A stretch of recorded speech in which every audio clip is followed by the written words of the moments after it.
jornalista Lara Aguiar gravou um vídeo de memórias no qual revelou como foi o ambiente familiar na sua infância e na adolescência. Falou de como era a vida em família, dos afetos que recebeu, do fato de ter sido muito amada quando era criança, falou dos hábitos da sua família à mesa, de como era a rotina das atividades familiares, de ir à escola, de voltar da escola, de fazer refeições, o que é que a família costumava comer, ou seja, fez uma crônica de costumes. E é este depoimento que nós vamos ouvir a partir de agora neste vídeo, ouvindo Lara Aguiar. Da família, a questão da afetividade de minha tia e de meu pai, né? Eu fui muito, muito, muito amada por eles. Ela era irmã de minha mãe. Então, eu era uma criança muito livre, numa época que não tinha esse medo todo ainda. Eu podia ficar na rua brincando, na calçada, correndo, andando de bicicleta. Ainda era muito tranquilo. Então, eu tinha muita liberdade para estar na rua. Nunca me prenderam, não. Certeza da Luzia. A infância, né, e a pré-adolescência, com certeza, sem dúvida nenhuma, todos os meus sonhos, as minhas lembranças de infância, tudo está relativo a essa casa. Tanto que, por incrível que pareça, eu não gosto de passar em frente. Depois que eu saí de lá, eu acho que eu só passei lá em frente à casa umas 5 vezes. Olha, quantos anos tem? E mesmo eu tendo um laço afetivo muito bom, mas justamente por isso que eu não passo. Pessoas que não existem mais. Quase vizinho, porque assim, vizinho à minha casa era uma casa, do lado a rua e do outro lado um terreno bem grande, que hoje está cheio de prédio, condomínio, mas era um terreno baldio, gigante. Era muito tranquilo o bairro, assim. Um bairro de classe média, acredito eu, que um bairro de classe média, que, apesar disso, existia, ainda existe hoje, uma favelinha ali atrás. Ainda existe. Sempre teve aquela favelinha ali atrás das casas de classe média. Mas é um bairro muito, muito, eu acho, muito heterogêneo, porque tem casas de classe média baixa, média, mas classe média alta, eu acho que é algo novo, por causa dos condomínios. Mas, normalmente, era de classe média mesmo. E tranquilo, um bairro tranquilo. Já estava, assim, começando a aparecer algumas coisas de roubo. Eu me lembro, eu criança, acho que eu tinha 9, 10 anos, aí começou a botar muita grade nas portas, começou já, assim, a gente sair e já pedi para os vizinhos olharem a casa, já estava começando uma questão de ter medo, assim, eu, no fim da infância, começando a ter medo. Mas ainda não era um problema para criança brincar. Era um problema, assim, deixar a casa sozinha, era um problema você dar um vacilo, porque alguém poderia entrar e roubar alguma coisa.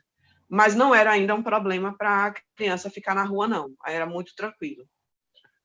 Ele tomava conta da propriedade de meu avô em Propriá. Na verdade, não em Propriá, mas naquelas redondezas ali. Então, tinha gado. Então, ele administrava tudo isso. Ele era um homem, assim, que ele estudou o ensino médio, né, o que se chama hoje de ensino médio, não foi fazer faculdade, mas ele era basicamente um homem do campo. Era um homem que, apesar de ter estudado, ele gostava de ficar na terra. E isso era muito claro, porque quando a gente estava aqui em Aracaju, ele só queria estar no meio das plantas, dos bichos. Então, a casa toda cheia de jardim e de plantas enormes e de árvores, era árvore na calçada também, era tudo ideia dele, porque todo dia ele queria ter esses compromissos de cuidar da terra, né? E de animais também. Então, a gente tinha passarinho em casa, teve 3 Dobermans, poodle, sempre tinha bicho, e era ele que cuidava, era porque ele gostava disso. Meio que a impressão que eu tenho é que ele foi retirado, né, do habitat natural dele, veio para cá, e eu acho que aqui ele não se viu, ele não achou, eu acho que ele se sentiu deslocado aqui em Aracaju. Eu acho que, assim, o que talvez deixasse ele feliz aqui é que a mãe dele já estava morando aqui em Aracaju, já muito idosa, então ele era muito apegado à mãe, então eu acho que isso era uma coisa que dava felicidade para ele. Mas, fora isso, assim, que eu saiba, lá em Propriá, ele saía com os amigos para beber no final de semana, no famoso Mangaba, né, lá em Propriá. Ele ia muito para lá com os amigos. E aqui ele passou a ter uma vida mais caseira e voltada exclusivamente para os filhos. Bancária, do Banco do Brasil, lá em Propriá. Ela foi da primeira turma de mulheres do Banco do Brasil, lá em Propriá. Se eu não me engano, quando o Banco do Brasil abriu concurso para mulheres, eu acho que, não sei se foi no país todo, mas aqui em Sergipe, quando abriu, que foi para o estado inteiro, ela foi da primeira turma que foi para Propriá. Em 1971. Normalmente, vamos lá, vou pegar uma época aqui. Eu acordava cedinho para ir para a escola, e aí meu pai que me acordava, acho que 6 horas, né? Até porque 7 horas tinha que estar na escola, 7 horas. Então eu acordava 6 ou mais ou menos 5h50, beirando 6 horas. Porque eu acho que meu pai tinha medo de eu não acordar, né? Então eu tinha muito problema para acordar cedo, desde muito pequena, muito. Bom, mas vamos lá para casa. E aí eu ia para a escola, minha mãe, eu não sei, eu vou chutar, que nessa época aqui que eu estou relatando, ela trabalhava à noite.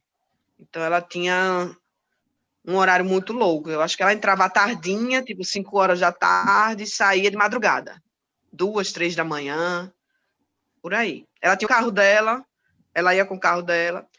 Pouquíssimas vezes ela precisou, assim, que meu pai fosse buscar, e aí eu ia junto. Mas, normalmente, ela ia com o carro dela. Meu pai, ele fazia meu café da manhã, me botava no banho, me vestia. Ele estava ocupado com a minha questão. Minha tia estava na cozinha fazendo serviços domésticos, né? Então, sempre, todo dia, ela estava fazendo alguma coisa na casa, acordava muito cedo. Meu irmão, acho que estava dormindo, porque nessa época, acho que ele trabalhava à tarde, estudava à tarde. E aí, meu pai me levava para a escola, eu ia para a escola, e meu pai fazia as coisas, ou de casa, ou ele ia resolver coisas da casa. Tudo que fosse de pagamento, consertar carro, tem muitas coisas que, por exemplo, hoje em dia a gente resolve tudo pelo aplicativo, pela internet, e que antigamente não era assim. Você tinha que ir para a rua para tal local resolver. Então, ele era essa pessoa, o faz tudo.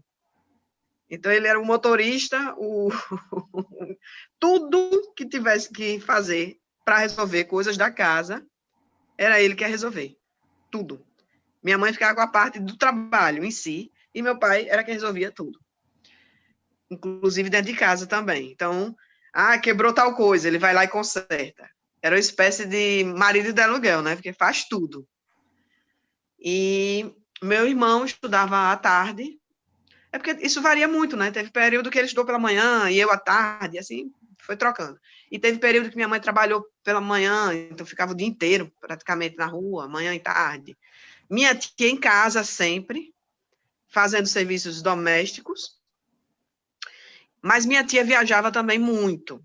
Então, assim, às vezes ela passava 15 dias no Cedro.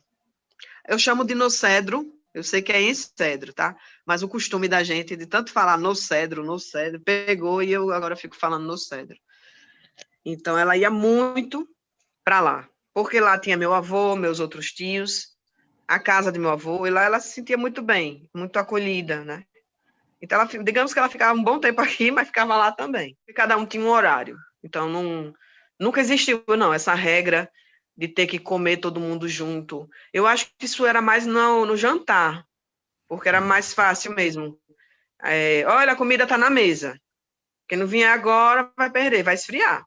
Então, tá na mesa a comida, vamos todo mundo sentar para comer. Também não cabia todo mundo, era uma cozinha muito pequena, então só dava para sentar 3 pessoas. Alguém tinha que esperar para depois comer. As pessoas da minha casa, que eram normais, elas comiam pão, comiam cuscuz, né, macaxeira, no café da manhã, tomavam café, né, ou um suco. Eu era uma criança que não tinha fome pela manhã, fome nenhuma, então eu engolia a pulso, bolacha creme cracker, ou biscoito Maria, ou de maisena, com uma xícara de café a pulso também. Ou alguma coisa com banana, né? Banana machucada, com farinha láctea, ou ovos, olha que coisa louca, ovos mexidos com farinha. Eram as 3 coisas que eu conseguia por obrigação, na verdade. Eu comia por obrigação. Eu chorava, na verdade. Quase todos os dias eu chorava, eu não queria comer. Também, muito assim, tinha isso também do jantar, de estar na mesa, vamos comer. Então, vai meu irmão, eu, a prioridade sempre para as criancinhas da casa, eu e meu irmão, no caso. Macarrão, bife, frango grelhado, salada, feijão, arroz. As pessoas comiam feijão e arroz, eu não. Eu comia macarrão. Eu comia macarrão todos os dias, todos os dias, todos os dias. E, no máximo, assim, um frango grelhado com um arroz ou uma salada. Mas os outros comiam feijão com arroz, macarrão, salada, carne, muita carne. Carne tinha todos os dias. Todos os dias. Bife. Bife normal, bife acebolado, quase um bife à parmegiana também, com queijo. Era assim. Eu ia para a banca. Era uma banca que era a tarde toda. A tarde toda. Então, eu ficava praticamente o dia inteiro fora de casa, porque eu só ia em casa comer, tomar banho, volta para a rua de novo. Então, meu pai tinha essa obrigação comigo 4 vezes por dia, né? E me levar a buscar. E com meu irmão também, porque a escola de meu irmão era outra. Né? Escola de menino grande já era outra. Então, ele tinha também que levar meu irmão e buscar. E comigo tinha isso, essa tarefa aí de... Eu ficava, acho que de 2 até 6. Eu não lembro se era de 1 a 6 ou de 2 a 6. Teve banca que foi na escola mesmo, que tinha o CCPA, por exemplo, eu fiz muita banca lá. E a banca era lá mesmo, com professores que eram do outro horário. E aí ficava a tarde toda, e muitas vezes com colegas meus também, colegas que faziam aula pela manhã e faziam a banca à tarde. Então, eu ficava a tarde toda lá, no colégio, praticamente. Macaxeira, inhame, carne do sol, café, suco, cuscuz. Basicamente isso. Macaxeira, inhame, cuscuz e carne do sol, todo santo dia, carne que vinha do cedro. Como Famosa você... carne de cedro. Nesse caso, eu consumia. Comia, à noite eu comia. Tudo isso. Era, no caso, 3, né? Porque só cabia 3 Sim, na mesa. Era uma claro. mesa redonda que ficava encostada na parede, então só sobravam 3 cadeiras para sentar. Quando alguém se levantava, o próximo ia comer. Todo mundo para a sala assistir televisão. Acredito que umas 9h30, 10 horas da noite, um cara extremamente extrovertido, comunicativo, muito fácil de fazer amizades, muito querido pelas pessoas na rua, muito afetuoso, uma pessoa que gostava muito de cuidar de animais, de planta e de gente. Muito feliz. Dificilmente vi meu pai triste, cabisbaixo. Sempre estava muito feliz, muito, tudo para ele assim já estava bom, né? Uma pessoa que com qualquer coisa já estava bem. Que gostava das coisas simples da vida, que ficava feliz em ver uma rosa abrindo, né? Que ficava feliz com um animal ficando bem de saúde, um animal que ele estava cuidando, tratando, que ficava feliz quando via a filha conseguindo fazer suas próprias coisas e conseguindo tirar suas notinhas na escola. Uma pessoa feliz, de hábitos simples, ao mesmo tempo, de forma curiosa, agora eu vou te dizer, ele veio de uma família de condição e tradicional de propriar. Então, ele tinha uma base, uma bagagem de pessoa fina. É uma contradição isso. Ele era muito educado, muito fino. Nunca houve nenhuma situação em que meu pai brigou com alguém na rua, levantou a voz. Sempre muito educado, sempre muito atencioso, muito cordial, muito diplomático mesmo, muito. Então, era muito, muito fino ele. E em casa também. Então, ele tinha muitos hábitos, digamos assim, entre aspas, chique, né? Chique. Eram hábitos, ele sabia como se comportar à mesa, se você, numa situação em que tivesse que recepcionar pessoas, ele sabia os talheres, ele era um dono de casa exemplar. Sabia, entendia, por exemplo, de decoração da casa, ele sabia como arrumar uma casa, como arrumar uma mesa, de que forma a pessoa tem que comer. Ele tinha uma educação que veio de berço, que veio da família dele, de pessoas extremamente finas, educadas, que estudou em colégio particular, né? Que era um outro padrão de vida, né? De onde ele vinha. Então, assim, é muito contraditório e, ao mesmo tempo, não. É porque ele sempre gostou mesmo de terra. E sempre uma coisa muito interessante, até meus parentes, os primos falam muito. Ele tratava todo mundo igual. Nunca existiu isso dele falar diferente Ele falava com o pedreiro, ou com o carpinteiro, ou com o rapaz da roça lá, que estava lá, e ele falava igual se ele tivesse falar com autoridade, com a mesma educação, e sempre tratando com muita dignidade todo mundo. Tinha distinção. A questão do caráter, da honestidade, da sinceridade, o fato dela ter me cobrado muito na vida, muito, muito, tem o lado positivo. O lado positivo é que eu me tornei uma pessoa que, digamos, eu tenho orgulho de mim nesse aspecto, de ser uma pessoa extremamente responsável com as minhas coisas, de ter palavra, de dizer que vou fazer e fazer, né? De ser uma pessoa de coragem, de ação. E isso tudo veio muito dela, porque eu acho que a cobrança em cima da gente tem esse lado positivo. Ela é uma pessoa muito inteligente, muito sagaz, muito esperta. Conseguiu tudo que conseguiu sozinha. Então, mérito totalmente dela. E isso sempre deu muito orgulho, né? De ver que tinha uma mãe que era uma batalhadora, que correu atrás, que nunca se intimidou com nada, nem com ninguém, nem com um homem, nunca abaixou a cabeça para ninguém, e era uma profissional competentíssima, né? Tanto que até dentro do banco ela cresceu também lá dentro, ela cresceu muito, tinha cargos em comissão lá dentro, e chefiava setores inteiros, né? Esse é o lado, assim, que é positivo, né? Até hoje eu me cobro muito. O lado negativo eu me cobro muito. Tudo na vida tem que ter uma medida, um limite. E aí, quando você ultrapassa esse limite, você adoece.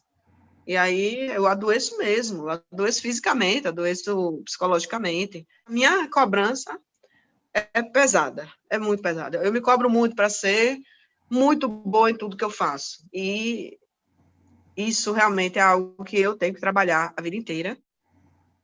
Então, é uma pessoa, assim, admirável nesse aspecto da inteligência e da obstinação, da independência. Para uma mulher, na época dela, ter corrido atrás da forma como ela fez, ela enfrentou muita coisa, então é uma pessoa admirável.